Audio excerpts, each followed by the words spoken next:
All right, UFC Fight Night, Brown versus Bonfim, full card predictions. I'll get right into it in a second. I just want to say I was going to make a video about the betting scandal. I did a ton of research into it.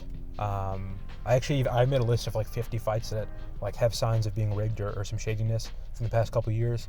But I kind of got stuck in the cycle of like waiting for news to break and then doing more research and then waiting for more news to break. And I never really found a good time to release it. Like I felt like if I released it when I originally wanted to, like the next hour, more news is going to come out and it's going to be all irrelevant. So instead, I've just been sending my research to other people. So if you want to see what I've looked into, you can follow me on Twitter. The link is in the description. And if you want me to make a full video about it, kind of after all the dust is settled, leave a comment, let me know. But until then, we've got what everyone is actually here for, the real shit. What everyone's been talking about this week is UFC Fight Night Brown versus Brady. So we'll get right into that. First fight of the card, we got Jax McVey versus Zach Reese. I'm going to go with Zach Reese. I think he's a much better fighter. Jax McVey, I was never super high on him. I don't think he was ever UFC level. He was only signed to the UFC because for some reason his fight against, I think his name is Chris Ewert, was supposed to be on the Contender Series. And then they just randomly, I think they just had to fill in some other fight. They switched that fight to UFC 313 or, no, it was 3... whatever Holloway Poirier was. They switched to that card, and then Ewert pulled out, and Bruno Ferreira's opponent pulled out, so Jax McVey fought Bruno Ferreira. I think it was the first fight of that card, or it was like the early prelims. And Jax McVey looked pretty shit, so I don't really think he's ever been UFC level. Obviously, he's not going to look good, even if he's like, on the cusp of UFC level, against a guy like Bruno Ferreira, who's pretty good. But everything that I've seen of Jax McVey before that fight made me think he's not very good. So I'm going to go with Zach Reese, who I think is kind of decent. He did lose to Azmat Bakoev, but I think Bakoev is not bad. And I think Bakoev will win more fights than he'll lose, especially if he's not fighting like a multiple-time Glory World Champion. So, yeah, I'm going to go with Zach Reese. Next fight of the card, you got Miles Johns versus Daniel Marcos. I'm kind of tempted to pick this fight to be a draw because this has all of the markings of a draw, no contest. It's kind of dumb to bet that to happen. I think this year only 5 draws and no contest have happened, and there's been like 500 fights.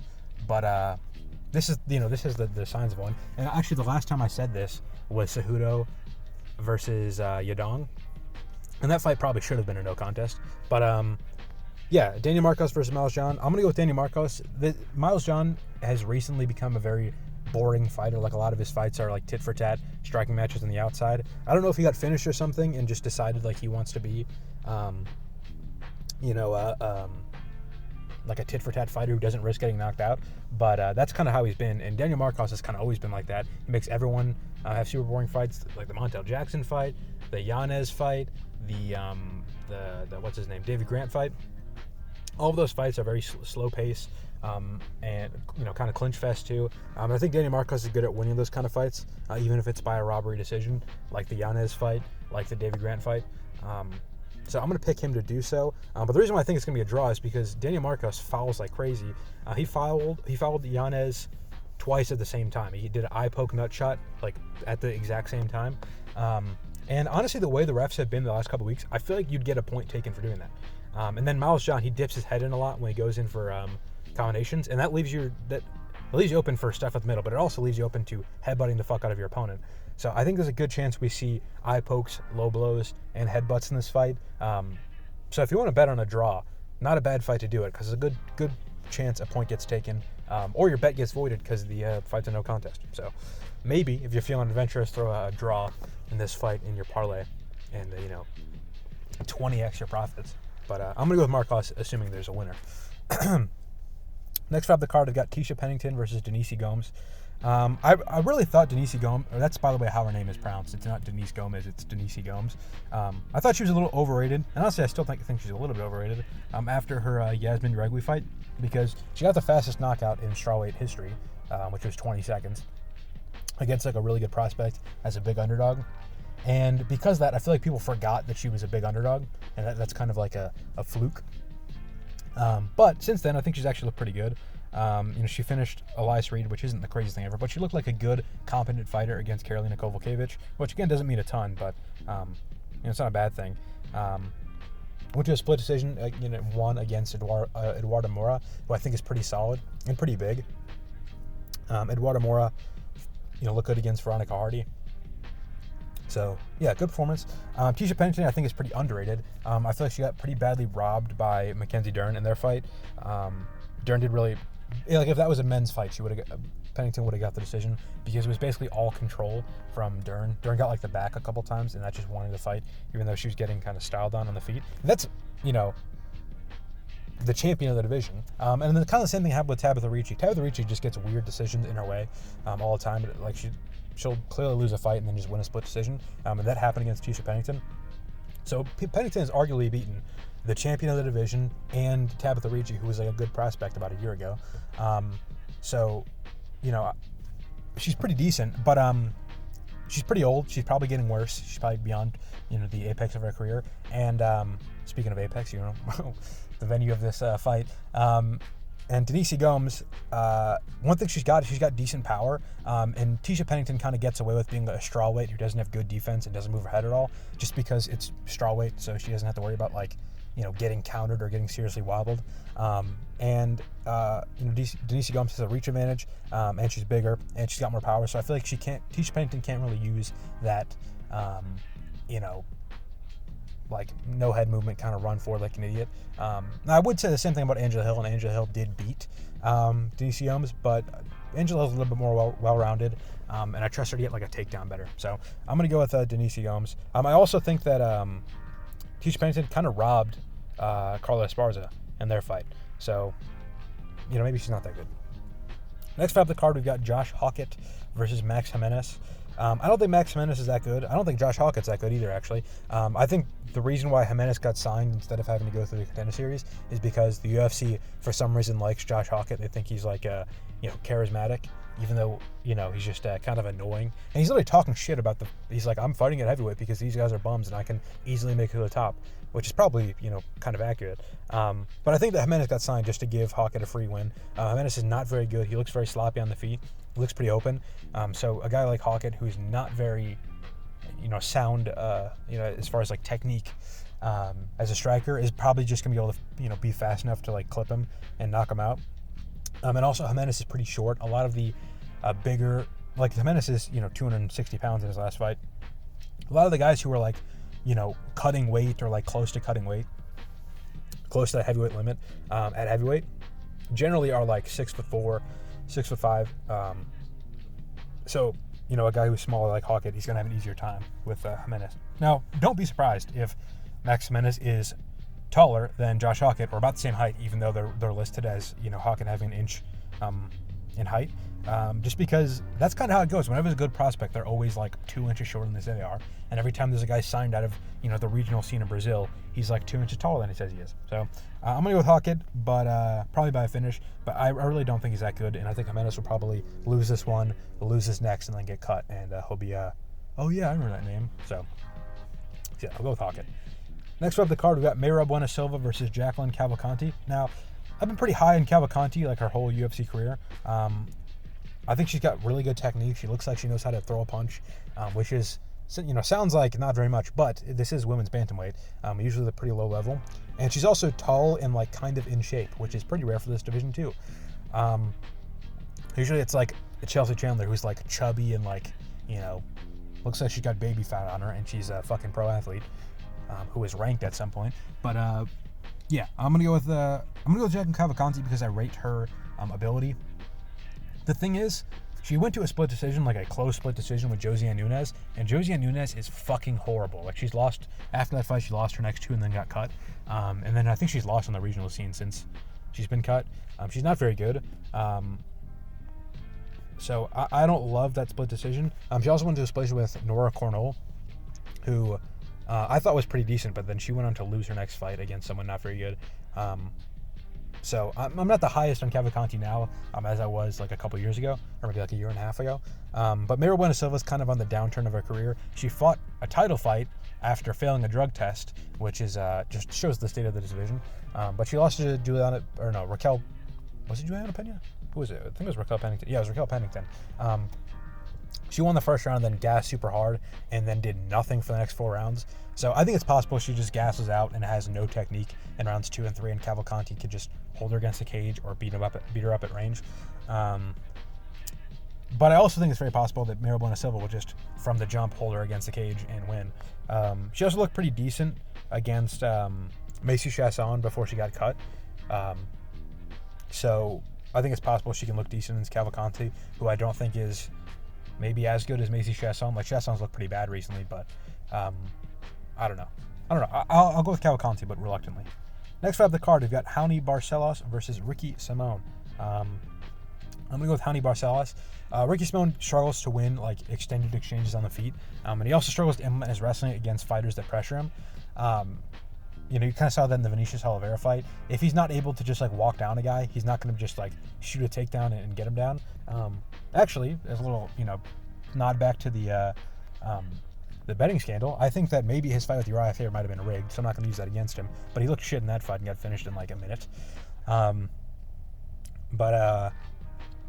Yeah, the thing about the Vinicius Oliveira fight, which is interesting, is that Vinicius Oliveira, in his UFC career, other than the Simón fight, he fought Bernardo Sopai, he fought Said Nurmagomedov, and he fought Kyler Phillips. All of those guys, the reason why he won is because they gassed out super hard and they lost their ability to have technique. Even though his technique was never that good and he was throwing wild punches, he was able to win the second and third round, or get a finish in the third round because his opponent was so gassed because his pressure was so good. And Ricky Simón never gassed in that fight.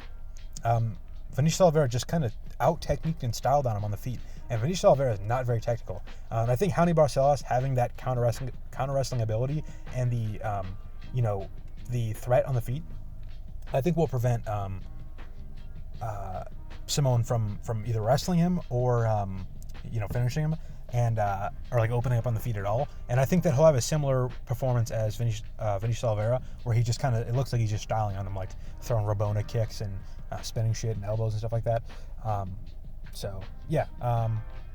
think the reason why Ricky Simón was able to finish, was it Javid Basharat or Farad, whatever one he finished, was because he was using he was able to use pressure himself because there was no threat of anything coming back at him, because the Basharat bros are known for being like super pillow-fisted, having no power. So because he didn't have to worry about getting finished, he could just pressure, and eventually land that knockout punch. Whereas I don't think he'd be able to do that against a guy like Raoni Barcelos, who's got power, who's dangerous, and he's got good counter wrestling. So he can't just take him down and hold him down like he did to Cameron Smotherman. So I'm going to go with Barcelos by probably decision, or maybe he can gas out some. I doubt he'd gas out Simón, because Simón didn't gas against Vinicius Oliveira. He actually didn't do that bad with the pressure. Just the pressure prevented him from using his grappling. So next fight of the card, Jamall Emmers versus Hyder Amil. This one's interesting because the recent performances, make me think that like they're a kind of kryptonite to each other. Like Jamall Emmers against Nate Landwehr, he started off super good, like was pressuring him, rocked him bad, was looking for a finish, and then he pushed super hard for the finish, didn't get it, and then he gassed down and got finished in the first round. And Hyder Amil, in his last fight against Jose Delgado, he got pressured really early in the first round, got hurt, got dropped, got up, and then got caught by a knee up the middle and got finished. And that makes me think that maybe Jamall Emmers might finish him, because he almost did that to Nate Landwehr. But the thing about Jamall Emmers is what I saw in that Nate Landwehr fight was, yes, he's dangerous early, but he doesn't have the best finishing instincts and doesn't know how to pick a shot super well and find that finish, which is what you need. Jose Delgado needed to do to finish Hyder Amil. He knocked him out, and then he found that perfect knee up the middle while he was kind of in like a extended exchange, was able to get the finish. And Hyder Amil in all of his fights, the William Gomes fight and then the Sung Woo Choi fight, he starts off like a fucking, bat out of hell, going crazy, swinging wild punches. Sung Woo Choi didn't even land anything that clean. It just, he threw like a 70 punch combination, and Sung Woo Choi couldn't deal with it, so he kind of just collapsed and lost. I could see Hyder Amil doing that to Jamall Emmers if Jamall Emmers goes for a finish early and has some success but gasses out, because that's what happened in the Nate Landwehr fight. Nate Landwehr has that ability to just switch on and just go, batshit and find a guy's chin and make them break to pressure. And Hyder Amil's kind of got the same ability, so I'm going to pick him to do so. I think this will be a crazy fight. It'll start off super wild, and I think maybe Emmers will gas or fumble a finish, and then that will cause him to get finished shortly after. So I'm going to go with Hyder Amil first round finish. But this is one of the, I like the Ricky Simón-Jaime Barcelos fight. I like this fight. And then the next one is another fight. These are the only 3 fights I'm actually interested in watching. And we'll get right into that fight. We've got Marco Tulio versus Christian Leroy Duncan. I'm going to go with Marco Tulio. He's got a lot of, similar to Christian Leroy Duncan, he's got a lot of, out of nowhere shit. Like against Tresean Gore, which was a great performance and a really good fight too. We saw Marco Tulio throw every fucking tool in the book. He threw wheel kicks, he threw up elbows, he threw stepping up elbows, he threw crane kicks, he threw front kicks, just a ton of wild shit. And a lot of times when you see Christian Leroy Duncan, he throws a lot of wild shit too. Like he got a knockout with a spinning elbow in his last fight. He throws flying knees. I think he throws spinning back fists and wheel kicks and stuff like that. So I think we're going to see a lot of that. But I think the difference is Marco Tulio can be committed to strikes like that and then still throw in combination. Like the combination he finished, or the exchange he finished Tresean Gore with, was Tresean Gore was hurt bad. Marco Tulio threw a switch, crane kick to the face. It missed, but then he landed and stepped through and threw a straight right hand, and it knocked Tresean Gore out. But when you see Christian Leroy Duncan throw this sporadic shit, usually it's to end a combination, or it's like an all or nothing, like a trap that he set up. And if he misses it and he doesn't get, or if he lands it and doesn't get a knockout, or drop his opponent or hurt his opponent badly, it leaves him really out of position, and he feels kind of uncomfortable in those spaces.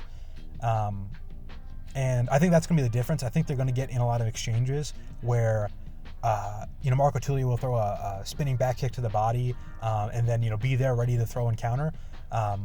And Christian Leroy Duncan will throw some spinning shit or some wild combination, and then if it doesn't get a finish, he's going to be there to get countered. Whereas I think Tulio will be there to throw a counter. And then also Christian Leroy Duncan, he's fought some decent fighters.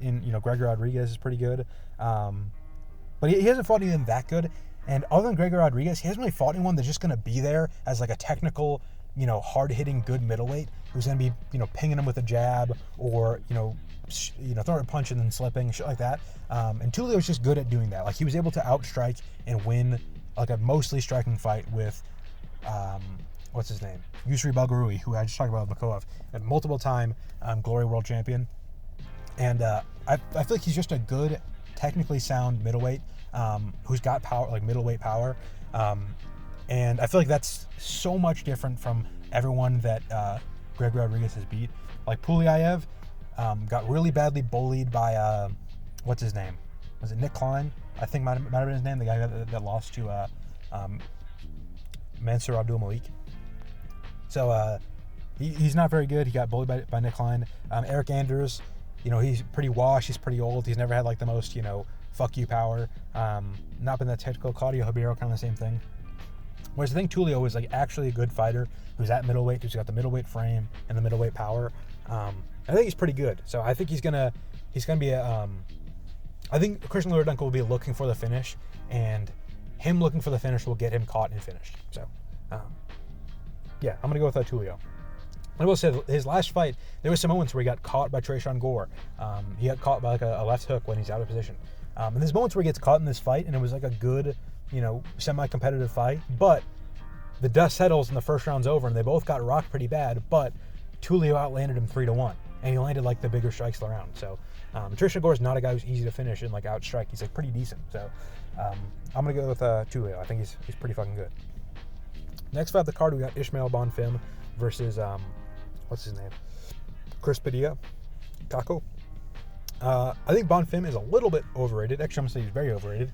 His only UFC wins are against a 41-year-old Vince Pichel, who he couldn't finish. And he did get a finish against Terrence McKinney, but it was, second-round Terrence McKinney.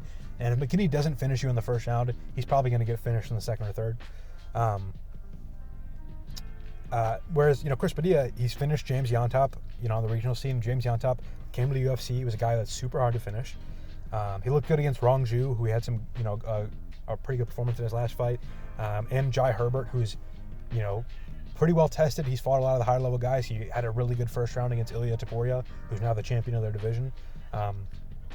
Which, I think that's a lot more impressive than Bonfim not finishing Vince Pichel and, having good performance against Terrence McKinney. But, a lot of people have had similar performances. those positions. So I think that even though, I think it's weird that this is a fighter in the UFC who's like a veteran who's in his, or not veteran, but like a tested guy who's in his prime. Ismael Bonfim is finally fighting, and for some reason he's still a big favorite, even though he's never won in those scenarios. He lost to, who is it? Nazim Salikhov. He got caught by a question mark kick, and it cut him open, and it was a doctor stoppage. And Benoit Saint-Denis out-grappled him and submitted him. That was a pretty surprising fight. He was a big underdog. But with the doctor stoppage, Chris Padilla, he's got a lot of weapons that'll lead to a doctor stoppage or a big cut. He got a doctor stoppage against Rong Zhu, and I know that was because his eye swelled up. That wasn't because of a cut, but it was from a clean elbow, like in the clinch, as they were breaking. And even if he doesn't land it right on your eye socket and break your orbital bone and make your eye swell up, if he lands that same strike right above your eye, it'll probably cut your eye and reopen that cut. So I think Padilla is probably the more proven fighter. I like his techniques. I think he's pretty good. He's pretty underrated. And he's got abilities to take advantage of Bonfim's recently having been cut right over the eye and getting a fight stopped by a doctor stoppage. So I'm going to pick him to win. Next fight of the card, we've got Muslim Salikhov versus Uros Medic. I'm going to pick Uros Medic. I don't know why he's such a big favorite. He's been, he's pretty chinny. He's been caught and dropped in his last two. But I think Salikhov is also kind of finishable. He's also kind of chinny. So I think both the fighters will be pretty patient, and that might sound like it's better for Muslim Salikhov because he's pretty technical. And he does have like an outside fighting kind of style. But in fights where he's had that kind of style against Santiago Ponzinibbio and against Randy Brown, where his opponent's pretty tentative, they're pretty patient, they're doing tit-for-tat shit on the outside.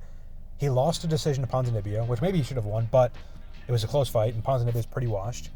And in the Randy Brown fight, Randy Brown just found his chin and caught him and finished him. And I don't know if Uros Medic is going to find his chin and finish him, but Salikhov isn't winning these fights. He's not winning the close, competitive tit-for-tat outfighting. He did have that kind of fight against, what's his name? In China, or in Macau, I think it was. What the hell is his name? Song Kanan, the guy who fought Adesanya.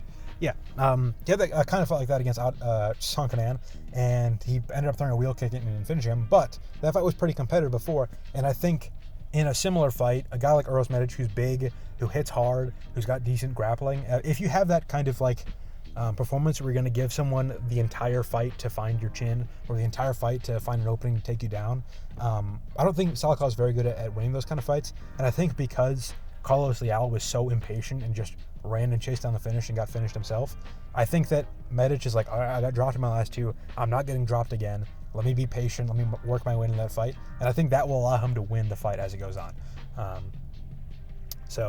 And even if he's not patient, I still think that if you play out that fight with Leal and Salikhov 100 times, and Leal is that impatient, that aggressive, I think he still finds a finish 50 times out of 100, even though Salikhov is so technical and good at finding openings.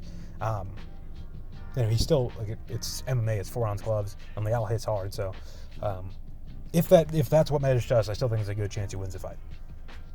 All right, next fight up the card, we've got Matt Schnell versus Joseph Morales. Matt Schnell's really finishable. He's really chinny. He got dropped. Who was that against? Sumadarji? Yeah, against Sumadarji, he got dropped a rock 10 times. He got knocked out cold by Nicolau. He got knocked out cold by Steve Erceg. He got knocked out, I think it was by Alex Perez. It was by someone where they were just in his guard throwing total strikes against his chin, and it just knocked him out cold. It's really chinny. And Joseph Morales isn't the best knockout finisher, but he's technical, he's fast, he's able to find a guy's chin, and he's got really good grappling. And recently, I think Matt Schnell's last loss was in a fight where he was going tit for tat. He just found a guillotine, or Cody Durden just found a guillotine, or maybe it was a ninja choke, in a stuffed takedown. So if Schnell tries to wrestle, which is how he won his last fight, I think there's a good chance he finds himself in a submission. And he almost did a couple times against Jimmy Flick. And then also, if he just exchanges on the feet, he probably gets chinned because he's so chinny. So I'm going to go with Joseph Morales, even though I don't know if he's all that good. I think his two losses in the UFC. It was against some fucking can. And was the other one like Figueiredo or Pantoja or something? I think he has one like decent loss. But he got cut from the UFC and then won his way back up to the regional scene and then won tough.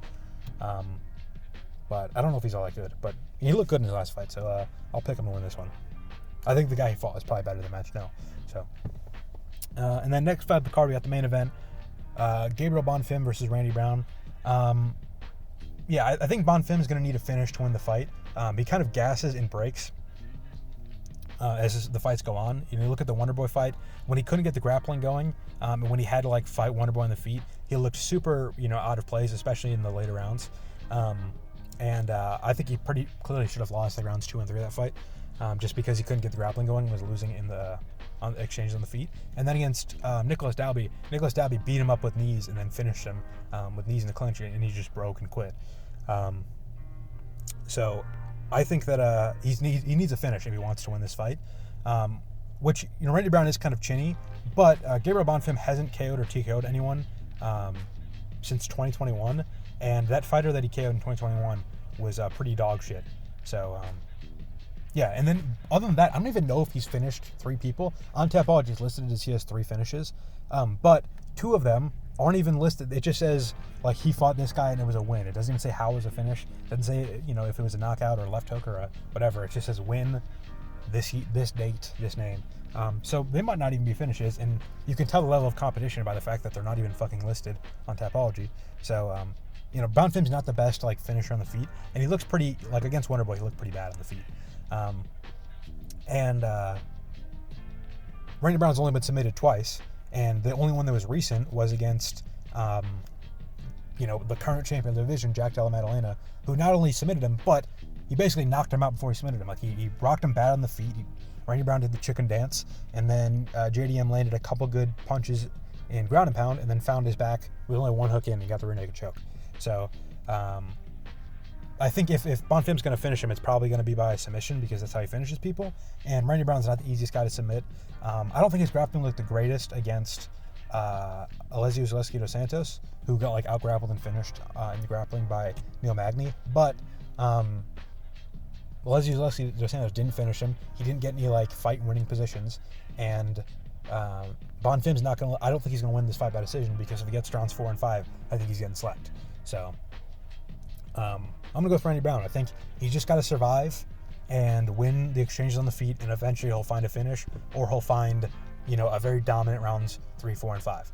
I'm going to pick Randy Brown. I think Randy Brown's a cool guy to have at the top of the division. He's got an interesting style. He's an interesting challenge for everyone just because he's so big and he is dangerous, and he is technical, so you can't just easily beat him on the feet. He's only been submitted twice. You can't just take him down and submit him easily. And fucking Bonfim is boring as hell, and he got a robbery in his last fight. So I have no interest in seeing him in the top of the division. So, those are my picks. Let me know if you agree or disagree in the comments. If you want to hear more about a certain pick, you can ask me on Twitter. You can just look at my Twitter, because I'll probably talk about it when the fight happens. I'll live tweet the event. I've live tweeted every event for the year. Like the video, share the video, comment. Again, if you want to hear more about a certain pick, if you want to just ask a question, have a critique. If you want to hear, comment if you want me to make that video about the betting scandal, or release my my expose, my dossier. Subscribe, share the video. I have a playlist on my channel with all of my predictions for every event this year. Thank you for listening. I think that's all. Again, follow me on Twitter if you want to hear more about the betting scandal, or leave a comment if you want me to make a video about it. I was one of the people I was talking to, or I was talking to on Twitter, replying back and forth, was Vampiric Legs, and a couple hours ago he just released a video about the betting scandal, and it's by far the best content I've seen on YouTube about it. So if you want a good, just quick run through about the basics, go watch his video. Actually, in the video he reports some misinformation that I gave to him. So he talks about how Land of Venata was maybe associated with iridium. Which, if you need context about that, go watch his video. But I was the one that told him that, and it's actually, I'm pretty sure, not true. But go watch his video. Go follow me on Twitter. Like the video, share the video, subscribe. Thank you for listening.